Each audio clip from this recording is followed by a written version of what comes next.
ఏపీలో 8 మంది వారసులు ఎన్నికల్లో తమ అదృష్టాన్ని పరీక్షించుకుంటున్నారు. అయితే ఎంతమంది గట్టెక్కుతారో చూడాలి. ఉమ్మడి రాష్ట్ర ముఖ్యమంత్రులుగా నందమూరి తారక రామారావు, నాదెండ్ల భాస్కర్రావు, కోట్ల విజయభాస్కర్ రెడ్డి, నేదురుమల్లి జనార్దన్ రెడ్డి, నారా చంద్రబాబు నాయుడు, వైఎస్ రాజశేఖర్ రెడ్డి, నల్లారి కిరణ్ కుమార్ రెడ్డి ముఖ్యమంత్రులుగా పనిచేశారు. అయితే ఇందులో 8 మంది ముఖ్యమంత్రుల వారసులు పోటీ చేస్తున్నారు. ముఖ్యమంత్రులుగా పనిచేసిన చంద్రబాబు, కిరణ్ కుమార్ రెడ్డి, జగన్మోహన్ రెడ్డి బరిలో దిగారు.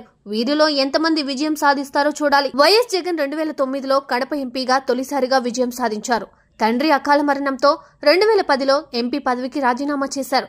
2011లో జరిగిన ఉప ఎన్నికల్లో భారీ మెజారిటీతో ఎంపీ అయ్యారు. 2014, 2019 ఎన్నికల్లో పులివెందుల నుండి ఎమ్మెల్యేగా పోటీ చేసి విజయం సాధించారు. ఈ ఎన్నికల్లో మూడోసారి పోటీ చేస్తున్నారు. ఎన్టీఆర్ కుమారుడు నందమూరి బాలకృష్ణ హిందూపురం నుండి మూడోసారి పోటీ చేశారు. 2014, 2019 ఎన్నికల్లో విజయం సాధించారు. ఎన్నికల్లో గెలుపొంది హ్యాట్రిక్ కొట్టాలని భావిస్తున్నారు.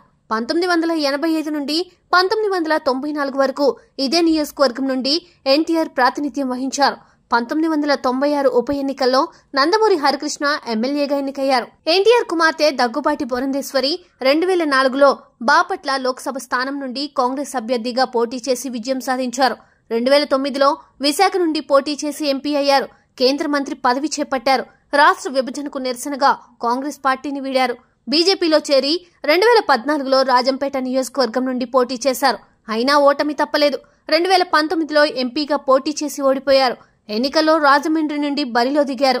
మాజీ సీఎం చంద్రబాబు కుమారుడు లోకేష్ మరోసారి మంగళగిరి నుండి పోటీ చేశారు. 2014లో టీడీపీ ప్రభుత్వం అధికారంలోకి రావడంతో ఎమ్మెల్సీ అయిన లోకేష్ మంత్రిగా పదవి బాధ్యతలు చేపట్టారు.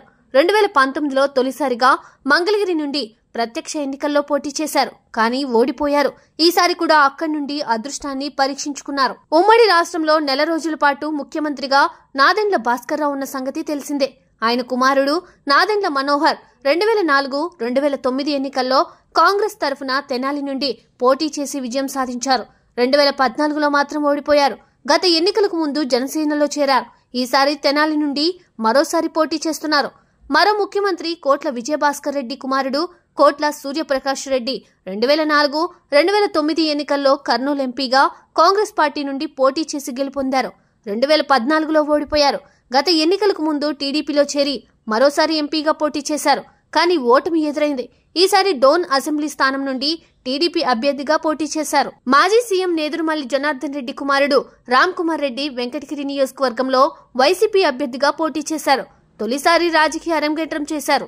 వైఎస్ రాజశేఖర రెడ్డి కుమార్తె షర్మిల కడప ఎంపీ స్థానం నుండి కాంగ్రెస్ అభ్యర్థిగా పోటీ చేశారు. అన్నతో విభేదించి తెలంగాణలో వైఎస్ఆర్ పేరిట పార్టీని స్థాపించారు. ఆశించిన స్థాయిలో అక్కడ రాణించలేకపోవడంతో కాంగ్రెస్ పార్టీలో చేరారు. పీసీసీ అధ్యక్షురాలుగా పగ్గాలు అందుకున్నారు. కడప నుండి బరిలో దిగి అదృష్టాన్ని పరీక్షించుకుంటున్నారు. అయితే ఈ మొత్తం 8 మంది వారసుల్లో ఎంతమంది విజేతలుగా నిలుస్తారో, ఎంతమందికి అదృష్టం కలిసి వస్తుందో చూడాలి.